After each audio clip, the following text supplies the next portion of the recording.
On this episode of AvTalk, we join the Airbus Summit in Toulouse to see the status of sustainable aviation, including sustainable aviation fuel, hydrogen, and electric propulsion. But first, we have to get there.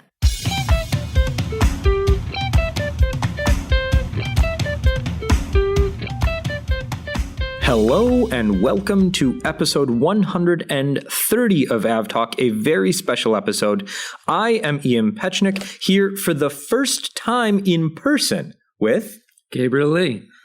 Jason is off this week. We've left him in somewhere in the United States. We're not really sure where. He's finding his way home from Los Angeles, or maybe he's already made it. We're not quite sure. But Gabe and I are in Toulouse, France. We are here at the Airbus Summit. But before we get to talking about all that, let's talk about how we got here, because I'm super excited to say that for the first time in 597 days, not that I was counting, but for the first time in 597 days, I took an airplane flight. And so that was last weekend at this point. We're recording on the 22nd, Wednesday, and last Friday was my first flight in nearly 600 days. And man, oh man, it was a flight. Yeah. It was one of those things where it was a proper introduction back into the friendly skies for sure. So I was flying from Chicago to Los Angeles on a United 757-300. Which, as any good av geek knows, is lovingly referred to as the pencil jet because it's 964 miles long. Once you get to the back, as soon as it's pulled away from the gate, you can actually walk to the gate in Los Angeles from Chicago. And I was seated in the third to last row of the entire plane. And I get on board, I get situated, I'm sitting in the window seat on the left side of the plane. And boarding continues, and it's the hubbub, and I'm feeling good because it's my first time on an airplane in a while. And a young woman, a young mother with an 18-month-old kid sits down in the aisle seat. Mm-hmm. And kid's very cute, interacting. You know, I wave hi and she waves hi back, and she's very excited to be on a plane and things like that. And we've got an empty middle so far. And I'm like, okay, this will be fun. And then the dreaded announcement of a very full flight. Right. Which I always assume means they're about to stuff people in the overhead bins. So it's a very full flight. So I'm like, okay, the middle's going to fill up. And a young mid-20s, I feel like I'm an old man, a young kid in his 20s, a young guy in his early 20s comes in and sits in our middle seat. And at this point, you're thinking to yourself, if anything's going to happen, it's going to be, like the worst thing that could happen is that the kid starts crying. Right. And then cries for the 3.5 hours that it takes us to get from from Chicago to Los Angeles. And as a parent of 3 small children, that's not the end of the world. Right. That's something that at this point in my life, I can tune out with some noise canceling headphones go on, and it's an airplane, it's loud, whatever. Yeah. The kid's not in back of me, so it can't kick my seat. Fine. No big deal. Well, you'd be wrong. Because first things first, Captain comes on, welcomes everybody on board, says it's very nice to have you on board United. We're ready to go. But the jet bridge won't retract from the aircraft. Wow. Maintenance is coming out. They're going to take a look at it. That's a new one. So this actually happened to Jason coming into Chicago the last time he came in a few months ago to see me, but it was the reverse. The jet bridge couldn't get to the aircraft, right? Which I suppose in the grand scheme of things is actually a better problem to have because they can always push you off the gate, go find a different gate, and you can get off the aircraft. But if the jet bridge is stuck to your aircraft, you're not going anywhere. That's right. So 15, 20 minutes, I see the maintenance truck out there. The guy's got his toolbox open. He's, running back and forth, grabbing different wrenches. He's got a cable at one point. And eventually he puts all the tools in the toolbox. The toolbox closes. He gets in the car and drives away. About a minute and a half later, see the jet bridge start to retract a little bit. And the captain comes on. He says, okay, we're ready to go. Great. Problem solved. Mm-hmm. Get in line for departure. We take off to the west towards Los Angeles. We're climbing through. It was greater than 10,000 feet because they'd already done the too chimey, hey, we're above 10,000 feet thing. Yeah. So we'll say 15,000 feet. Guy in the center asked the woman who's holding an 18-month-old child, can I get up? Can I get up? And he didn't really do it in a way that like she understood what he was asking. Then he proceeds to bring his lunch back into his mask. Oh, wow. Masks are great at containing sickness, shall we say. Jeez. They work both ways. So that's the beginning of the flight. I mean, we're 5 minutes, not even 5 minutes into the flight, and that happens. And so he's, like handing him an air sickness bag. He's got the mask in his hand. Like it's like a sack at this point. It's one of the most disgusting things I've ever seen. And he gathers his stuff. Luckily, he was in the middle seat. And so luckily what happened was the mask kind of kept everything contained. Most things contained, and nothing really got on it didn't get on anybody else. It got on the seat. And so the woman who's in the aisle, because she's traveling with an 18-month-old, she's got wipes and lots of them. And so she's like, will you hold my kid while I wipe all this? So I'm sitting there holding an 18-month-old, like we're looking out the window. We're having fun. It's fine. The kid was the best part about the whole flight because she just ended up becoming my friend. Nice. And so I'm sitting there with this kid on my lap. We're looking out the window. Mom's wiping stuff down. The flight attendants figured out what's happening. So she comes over. She's super apologetic. She's got like a stack of napkins. She's got the Clorox wipe. She's got the spray bottle. She's got because they have all those like single individual, wipe down your tray table hand wipes that they give out. Yeah. So she brings like this stack of them and she's just like tossing them out. And so we're playing like pass the baby back and forth so we can wipe things down. And this guy, he spends like a half hour in the lab. Wow. And then he comes back. So we switched. I gave up my window seat so the mom and kid could stay in the window seat because it's a lot easier for me to get up in case the guy needs to get up. He only had to get up one more time. Okay.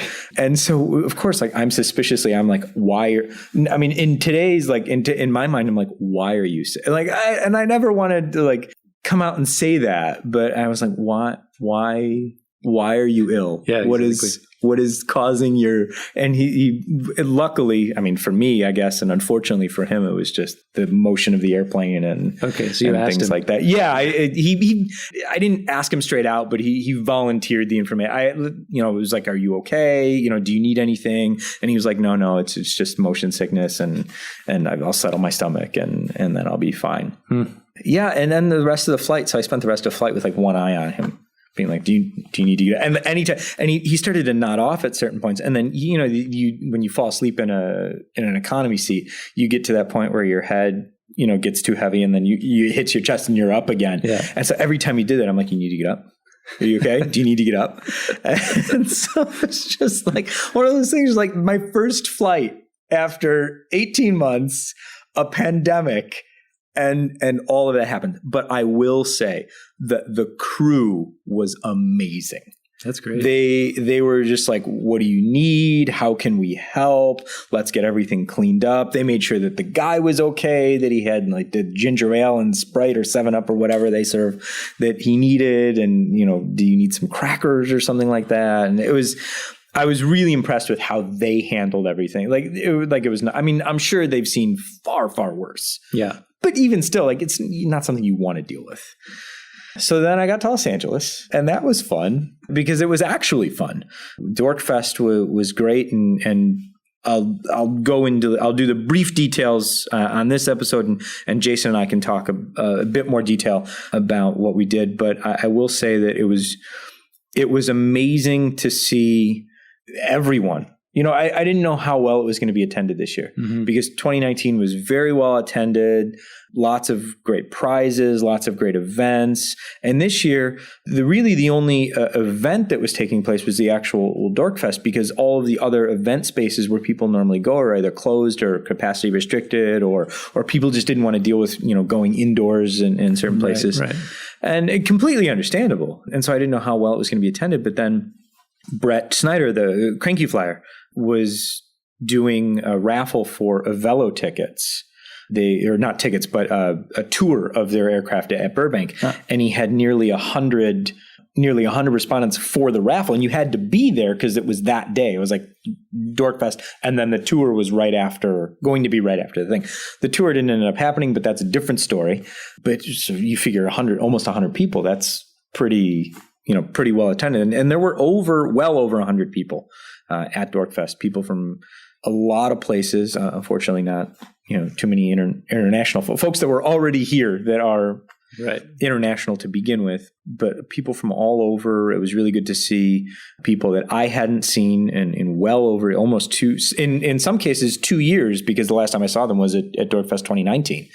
And so that was a great thing to happen. I got to experience my first earthquake. Oh, wow. So that was fun. A 4.1. It's like the New York City subway going underneath, and then all of a sudden you're like, wait, there's no subway here. Right. A nice light introduction. Yeah. I was, if you're going to have an earthquake, I felt like that was a good one to do. And then I came here directly from Los Angeles. Well, not directly. Well, yes, technically directly. Right. With one stop in Paris and then down to Toulouse. And that was a great trip aboard Air France. And they were very, it's funny, you have to wear your surgical mask. Mm-hmm. Surgical mask. It has to be the surgical mask. But I'm wearing a more effective mask than a surgical. No, it has to be a surgical mask. Yeah, and don't try to argue about it. They did not care for that, and they were very good on both my flights that I took about enforcing kind of mask wearing when not consuming food or beverage. And so that was good. Not that I was really concerned about the actual airplane. The airport stuff, I took off my surgical mask and put on an N95 just because, especially in Paris, the queue for the flight there was no personal space to be had. Yeah. In Charles de Gaulle, it's very close quarters in general. So it's not nice in a pandemic. I've been through a few times. I was very kind of like holding like mask and then just like holding on very closely and hoping no one coughed it directly into my face. But I've taken 3 COVID tests in the past 5 days, and I got PCR'd this morning and just got my results so I can go back to the US at the end of the week. That was my journey. And I'm sitting next to Gabe, whose journey was even more interesting in the week prior to being here with me in Toulouse. So I want you to tease that, because I know we've got some great video content that's coming up in the next couple weeks for that. But I'm not extremely jealous of your trip the week prior, but I am. Yeah. I am. Yeah, it's understandable. I would be too. That's a trip that I've been trying to put together in some form for years. I mean, in earnest for a few years at least, and various things got in the way, including a pandemic. Now the perfect opportunity sort of presented itself where I went was Greenland, and did a bunch of flying around Greenland with Air Greenland on basically every aircraft they fly, including a bunch of helicopters. So it's, as you mentioned, I was recording video for the whole thing.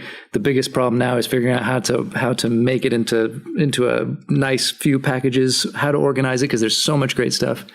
Anyone who's seen pictures of Greenland will know it's just stunning, incredible country landscape, and you're flying over that. It's just endless beautiful views. From an aviation perspective, it's fascinating. You're flying into old American World War II airstrips. Otherwise, you're flying into these tiny little runways, even coming into the capital, where it's a very small town, relatively speaking, and so much going on there in terms of aviation. There are no roads between towns, settlements. So it's either boat or airplane, maybe dog sled in the winter. So it was an amazing week there, and met a lot of great people from Air Greenland. And then I had a little break in between. I came back on Friday to Europe, and then was home for a couple of days, and then flew down here on KLM by Amsterdam, which felt very normal and boring by comparison. There were no dog sleds or helicopters involved in that. No, there weren't, and the landscape was very normal. There were trees, things like that. So, I mean, boring is usually a pretty good thing in terms of flying. Mm-hmm. But just a funny switch to be in that other. It felt like being on another planet. So looking forward to putting together some of this I can't wait to see some of that. I've snuck a peek at some of the stuff you've gotten. I'm really excited to see how we can put it all together, because I mean, if it was me, I would just kind of watch the whole thing, like start to finish, and just have fun with it. But I understand that there's a narrative to be crafted. I get it. That's fine, I guess. Indeed. But I'm really looking forward to that, and we'll have that on our YouTube channel. So keep an eye out for that, and then we'll put a link to the show notes in the current YouTube channel, because you just came out this week. As listeners know, the most mentioned airline on this podcast is Norwegian. In fact, we've run statistical analysis on it, and we're sorry to the folks at Norwegian for every time we mention them. But the video that you put out this week is you took Norwegian between, was it Stockholm, Copenhagen, or Copenhagen? Copenhagen, Stockholm. Copenhagen, Stockholm. Yeah. So a quick hop, but you came away feeling it was all right. Yeah. I mean, it was not that I had any reason to think they would be different, but they are such a different airline now from 2 years ago when they were a much bigger operation. And I was kind of curious if it would feel any different or if the service would be any different. And really, it's basically the same thing, which is mostly a good thing, I think. They offer low fares, have a dignified experience, relatively speaking, especially on such a short flight. I mean, it's right. Not that it matters so much at that point. At that point, it's more how much did I pay for my ticket, and will I get there? Exactly. So, what brings us to Toulouse is the Airbus Summit, and the tagline for the summit is pioneering sustainable aviation or pioneering sustainable aerospace, and the idea behind the summit, at least as far as I've gathered, the reason that the summit is happening, the reason that Airbus has invited folks like us who make words and pictures, folks who are in the industry, whether working for an airline, are part of Airbus itself, working in various capacities, are airport development folks, airport operations folks, as well as just people that work elsewhere in the industry, whether it's fuel or air traffic management or things like that, is to bring together as many people as possible to push for a holistic approach to sustainable aviation. Thus far, we're on day 2. We've done a full day. Tuesday, Wednesday, we're halfway through the day and taking a break to record the podcast. And thus far, I want more. I felt like it's everything that's been said in the first day and a half could have been, I don't want to say it could have been an email, but it could have been a single panel, I think, because it's not, we haven't learned a whole lot that we didn't already know. It's been a lot of reiteration of commitments and things like that. The one thing Airbus did introduce yesterday was the City Airbus Next Gen, which is their eVTOL, their second generation eVTOL for urban air mobility. It's a 8-rotor, 4-passenger all electric vehicle that will fly over the next couple of years and is going to be guided in its development by what Airbus says is existing markets where they feel they can make an immediate impact. So it's not going to be an air taxi service. That's not why they say they're designing it, though I'm sure if an air taxi wanted to purchase a whole mess of them, they wouldn't say no. But what they're focusing on as part of their development is the markets that seem to already be ripe for an eVTOL. Let's just say that. So we're thinking along the lines of things like air ambulance services, emergency services, rescue, as well as areas that are under-resourced as far as traditional aviation is concerned, where you can land something like an eVTOL and take off much more easily, where you don't have either ground infrastructure or traditional aviation infrastructure. That's really the only unveiling that happened so far. Everything else has been more just real iterative. The first panel was air traffic management, something that as Flight Radar 24 we're very immersed in already. Basically calling on the industry to really buckle down and commit to, in Europe, the Single European Sky Initiative, as well as CSAR, which is the kind of standardization of air traffic management, so that you're flying aircraft on the most efficient routes and you are saving fuel that way. The number thrown about is often up to 10%. Yesterday, I think we got a 6 to 10% figure from most folks. And so I thought that was an interesting, but not really new thing that we learned. And then what was the second panel yesterday was the working on kind of decarbonization and things like that. And where do you go with kind of sustainable aviation fuel, which has been a big topic of discussion over the past few days. But as Gabe and I have talked about, one of the big challenges is where is all of this sustainable aviation fuel coming from? We just came out of a panel where the head of sustainability for Lufthansa was saying less than 0.01% of the SAF that they want is available. Right. So that's, and it's 5 times as expensive as traditional jet fuel. So how do you conquer all of those challenges has been a big topic of discussion. But aside from the panel this morning that included Airbus CEO Guillaume Faury and Transport and Energy's Andrew Murphy and the third person, Thomas Reynaud from Airlines for Europe, there hasn't been much breaking news or anything like that. It's been a real kind of recommitment to this is what we're doing. That panel this morning, though, I thought, and folks were following at home, and John Ostrower, who we've had on the show before and was watching the live stream, commented on Twitter that this was the first time he's ever seen that frank and constructive an exchange on both sides of the issue, where Andrew Murphy was basically arguing you have a demand reduction lever, so flying less, and you have a technological lever that allows you to continue flying at the same level or even, continue to grow by making technological leaps. And the problem is that the demand lever so far is winning, is his argument. That flying less is really the only answer we've got right now. Faury countered by saying, well, no, we can still sell more aircraft because the aircraft we're selling today are so much more fuel efficient than the existing fleets. So basically arguing, if we're talking strictly in Airbus terms, the A320neo, A321neo are so much more fuel efficient than the A319, A320, A321 CEO versions that you're effectively reducing carbon emissions by about 25% just by getting a new aircraft out. And if we want to include, Boeing's 737 MAX in there, if we want to include the 787 versus whatever that's replacing depending on the airline, if you want to include Embraer's E2 line versus the first generation, you can, make that argument that selling additional planes certainly reduces emissions.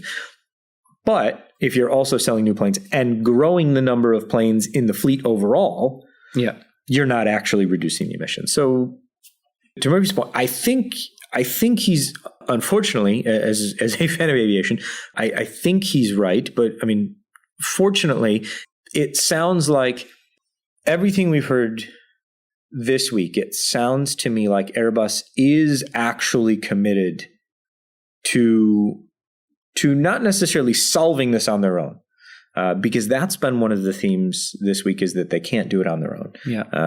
But to leading industry and broadening a coalition of industries, plural, that can actually solve the next energy and propulsion problem. Right. Yeah.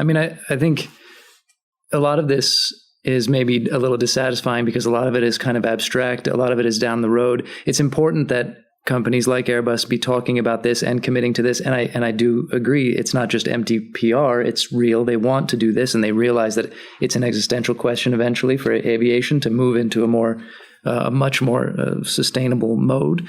But what we hear are these kind of, commitments or desires to produce hydrogen aircraft by 2035. And okay, all that is great, but it doesn't, there's little of the concrete there, right? So I think that is kind of, and also, I think it's good to be here talking about these challenges like how does infrastructure deliver the kind of sustainable fuels we need, whether that's SAF or hydrogen eventually? What kind of public policies do we need to make sure that all this happens? And like you mentioned, the fact that things got a little contentious in that discussion this morning, that there were sort of challenges being made of each other, of leaders, that's important too. It's easy for companies to also say, look, like we want to do this by 2030. We want to be carbon neutral by 2050. Does that mean very much at the moment? And, someone mentioned that even if you present it to I hate the word consumer, but if you present it to the consumer, like, pay such and such percentage more to have a sustainable aviation fuel on your flight, most won't take it. And that's going to be true. I'm sure that is, even if you say that people are getting more concerned with sustainability in aviation, when it comes down to it, they want to pay the lowest price possible. Yeah. And I think one of the problems that whole, do you want to pay more thing is, I think, well, no one wants to pay more. I think there's a difference, and I would like to see an airline play around with this, where, there's a difference between do you want to pay more and it costs more to be more sustainable at this point. Because really the only lever that airlines have to pull at the moment, other than some of the smaller greening things like taking single-use plastics out and replacing those, doing certain other kind of carbon offset schemes haven't really been effective. So they've got sustainable aviation fuel, which we can talk about the sustainable part of sustainable aviation fuel in a second. But what happens when you don't present it as a choice of wanting to pay more? What happens when you say doing this costs more? And do we want to do better by the planet? And here's how much it costs to, here's the breakdown of those costs versus, would you like to purchase some sustainable? That's the farthest question from my mind. It was like, I don't want to purchase anything. I want you to figure out what's best for your thing and just let me know how much it costs. Right. And at this point, it's going to cost more, at least in the short run or even the medium run. Yes. The reality, though, is that airlines aren't going to take that step and start charging more unless they're forced to, right? Well, right. And that was the point of the panel this morning, is how do you, force airlines to charge more? How do you force an airline to charge your customer more?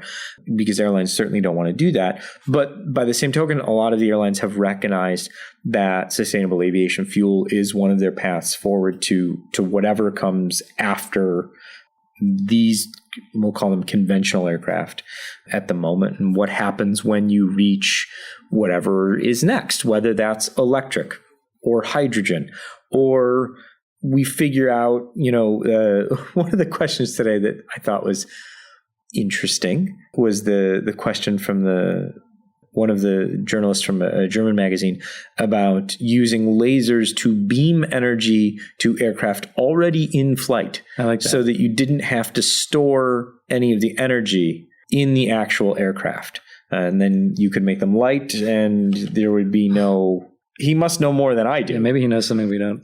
But things like that. I mean, maybe there's a way to do that in 10 years or 20 years. But right now, it's scattered. It's not feasible on scale, whether that's because of delivery or production or just willpower. It's not feasible on scale at the moment. A lot of the conversations here this week have been how to make that feasible as a bridge to whatever comes next.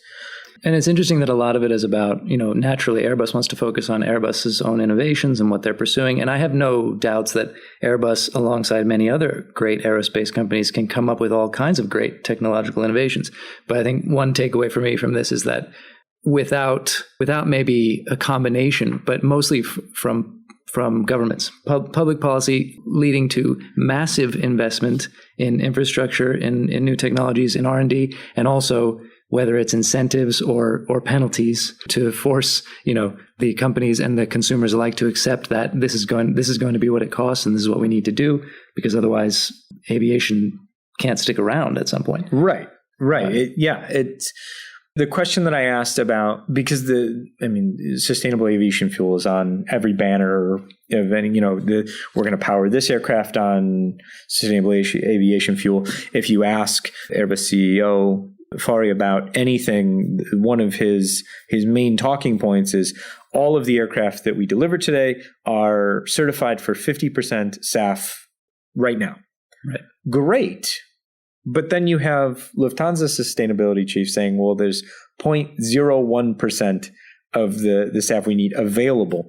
And so when I asked him about that, he basically said, yeah, we're going to need governments to decide that this is what they want to do. Because without that, we as big as Airbus is, as big as the aviation industry is, it doesn't have regulatory power. So that's we can't force anybody to do anything.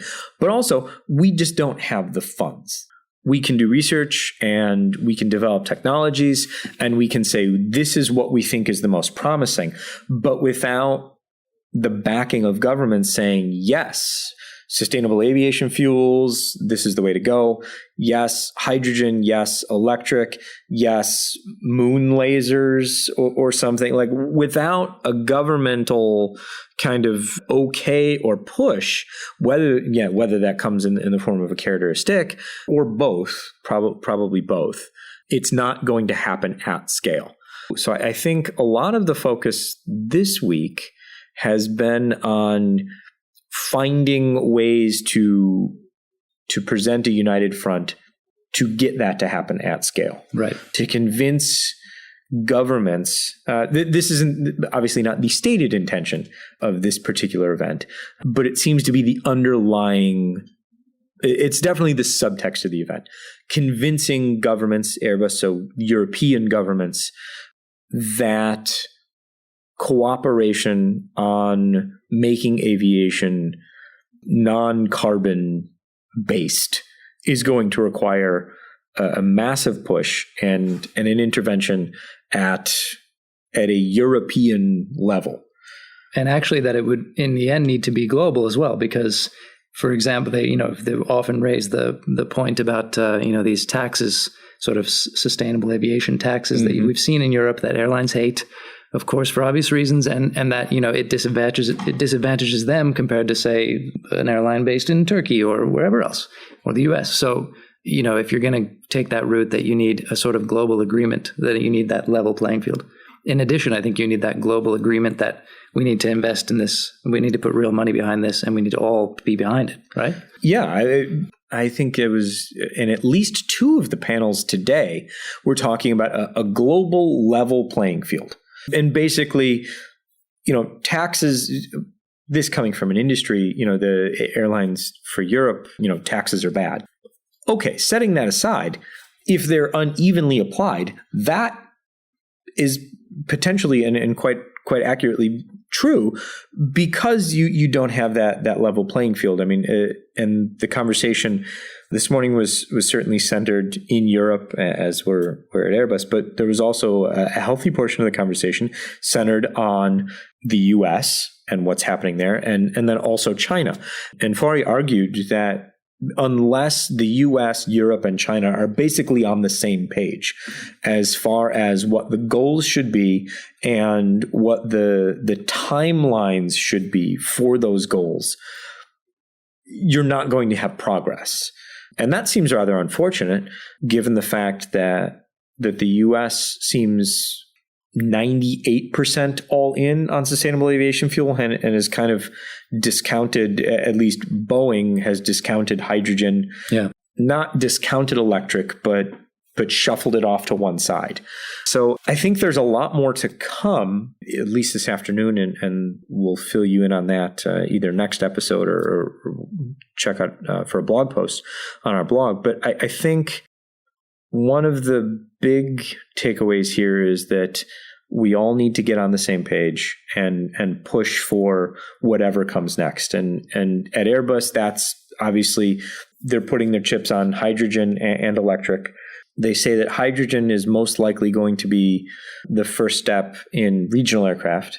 the aircraft that they developed for 2035, which they say they're confident in development for, launching a program in the middle of this decade, and then taking 10 years to develop the actual aircraft, and with launch in 2035.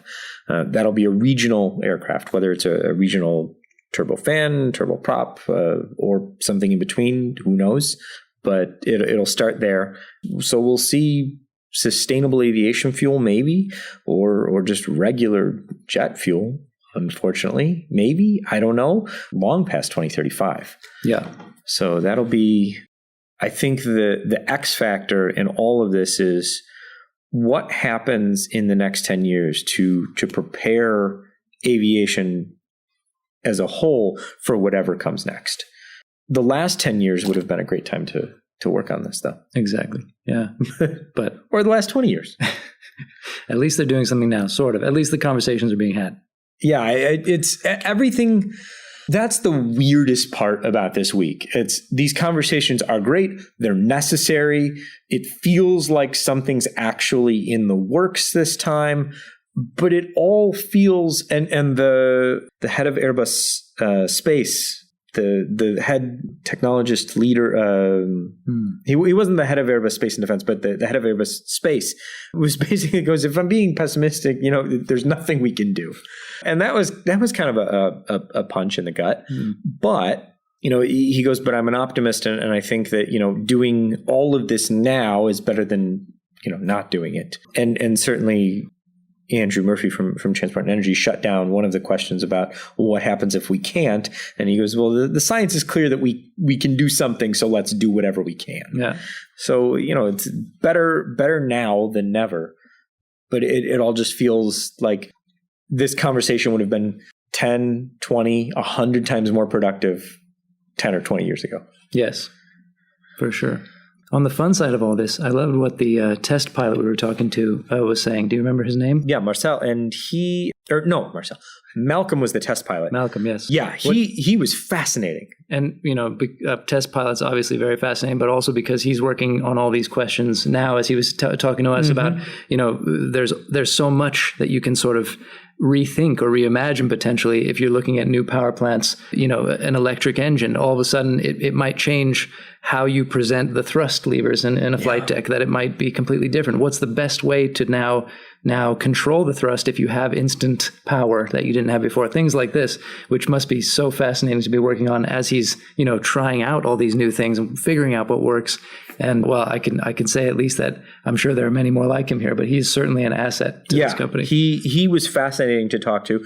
And that was the perfect segue to close out the show, because we will be speaking with him probably next week for next week's episode in depth. And we're certainly going to talk about that. He has been at Airbus for quite some time, has flown the A350 in test, is currently flying this week the A321LR that is serving as the flying test bed for the A321XLR at the moment. And we'll talk to him more about, I guess, ice booties.